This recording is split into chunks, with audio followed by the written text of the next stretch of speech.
मैं भारत आदिवासी पार्टी की तरफ से देश के आदिवासी, दलित, ओबीसी, मुस्लिम, अल्पसंख्यक, गरीब, मजदूर एवं इस देश में रहने वाला प्रत्येक गरीब वर्ग का व्यक्ति जो मानवता और भारत देश के संविधान में विश्वास करता है, उनकी तरफ से बोलने के लिए खड़ा हुआ हूं। आज देश का पढ़ा लिखा, डिग्रीधारी, शिक्षित, बेरोजगार युवा 200-300 रुपए में दिहाड़ी मजदूरी करने के लिए मजबूर हो रहा है, और जो दूसरी तरफ जो विदेश में जा रहे हैं, जो रोजगार के लिए वो दोबारा पैरों में, हाथों में बेड़ियां लेकर वापस लौट रहे हैं। ये हमारा देश की स्थिति है, पढ़े लिखे विशेषकर बेरोजगारों की। आदिवासी समुदाय ने जितना प्राकृतिक आपदा का कहर नहीं झेला है, उससे ज्यादा हजारों सालों से शोषण, अत्याचार, विस्थापन जैसे मानव निर्मित आपदाओं के कहर से जूझा है।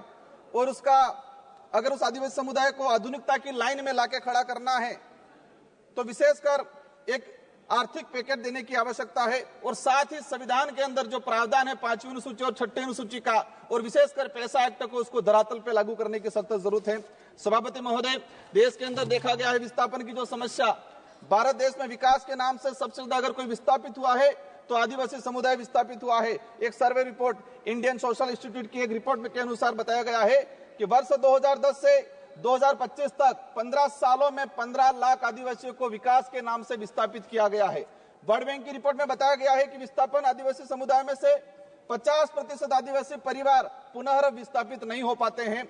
साथ ही भारत देश में एक सर्वे रिपोर्ट में आया है कि जो आदिवासी समुदाय है अपने जीवन काल के दौरान कम से कम 50% आदिवासी एक उम्र के अंदर 2 बार विस्थापित होते हैं।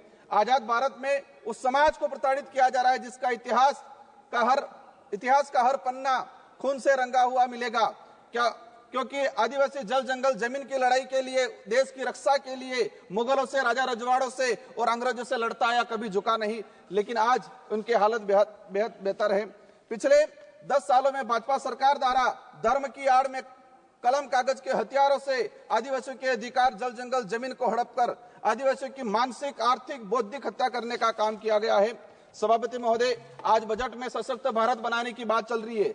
बनना चाहिए, हम भी चाहते हैं, हमारा देश मजबूत बनना चाहिए, विश्व शक्ति बनना चाहिए, लेकिन स्थिति क्या है? हमारे देश का जो भविष्य कुपोषण की बेड़ियों में जकड़ा हुआ है।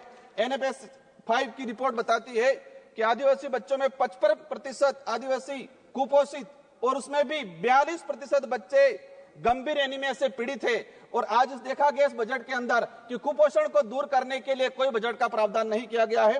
बेटी बचाओ बेटी पढ़ाओ का नारा लगा रहे हैं, बट हमारे देश की महिलाओं के लिए हम भी चाहते हैं कि मजबूत बने, सशक्त बने, लेकिन हकीकत क्या है? देश के अंदर देखा गया है कि आदिवासी समुदाय में विशेषकर हर तीसरी महिला कुपोषण का शिकार है और हर दूसरी महिला एनीमिया का शिकार है। आदिवासी बच्चों में शिशु मृत्यु दर राष्ट्रीय औसत से 30% अधिक है। 5 वर्षों से कम उम्र के आदिवासी बच्चों की मृत्यु का अनुपात राष्ट्रीय औसत से 61% अधिक है। माननीय सभापति महोदय, बाकी जो रहा, जो जीवन काल के अंदर देखा गया है, कभी माओवादियों के नाम से, कभी नक्सलवादियों के नाम से मारा जाता है। एट्रोसिटी में कई आदिवासियों को मारा गया। NSRC की एक रिपोर्ट बताती है कि वर्ष 2020 से 2025 मात्र 5 साल के अंदर 400 आदिवासी पुलिस मुठभेड़ में मारे गए हैं। आज मणिपुर का हत्याकांड, मणिपुर में देख लो, कई आदिवासियों को मारा गया है। छत्तीसगढ़, झारखंड का आम आदिवासी कभी उधर नक्सलवाद माओवादी की गोलियों के से कहीं के निशाने पे है, उधर पुलिस की गोलियों पे निशाने है। बीच में आम व्यक्ति जो है वो आज उसके साथ अत्याचार हो रहा है। हर दिन एक न एक व्यक्ति मारा गया है। आदिवासी, दलित, पिछड़ों को सशक्त बनाए बिना हमारे देश, भारत देश को सशक्त भारत बनाने की कल्पना करना एक कोरा सपना रह जाएगा। स्वास्थ्य सुविधा की देखा जाए, आदिवासी क्षेत्र में PSC CSP की, CAG की एक रिपोर्ट आई है कि आदिवासी बाहुल्य क्षेत्र में जितनी जो PSC CSC है वहां पर 60% डॉक्टरों के पद रिक्त हैं। देश में मात्र 18% आदिवासी गर्भवती महिलाओं को ही संस्थागत प्रसव का लाभ मिल पा रहा है। संस्थागत प्रसव का सिर्फ मात्र 18%। सभापति महोदय, 1 मिनट का रहा है। शिक्षा की बात करें, हमारे राजस्थान के अंदर जाडोल कोटड़ा के अंदर, जहां से एक मंत्री जी आते हैं, वहां पर 14 वर्ष से अधिक बच्चों को स्कूल और पेन, पेंसिल, किताब क्या है वो नहीं पता है। आज देखा गया है यूनेस्को की एक रिपोर्ट में देश में देश में 35% आदिवासी बच्चे ड्रॉप आउट हो रहे हैं और राष्ट्रीय औसत 12% है। 8%, मात्र 8% आदिवासी युवा उच्च शिक्षा की पढ़ाई पूर्ण कर पा रहा है। देश के अंदर देखा गया है वर्तमान में कि 85% आदिवासी परिवार की पहली पीढ़ी पढ़ रही है और 20% आदिवासी ऐसा है जिनकी पहली पीढ़ी भी आज पढ़ाई नहीं कर पा रही है। बकाया छात्रवृत्ति 2 साल से छात्रवृत्ति नहीं आ रही। हमारे राजस्थान के अंदर केंद्र से बजट रिलीज नहीं हुआ है। राष्ट्रीय विदेश छात्रवृत्ति योजना शुरू की 2013 के अंदर 20 बच्चे जा रहे थे आदिवासी समुदाय के, मैडम 1 मिनट का रहा है, और आज भी 20 बच्चे जा रहे हैं। 2013 में हमारे देश से विदेश में 1,90,000 बच्चे पढ़ने जा रहे थे।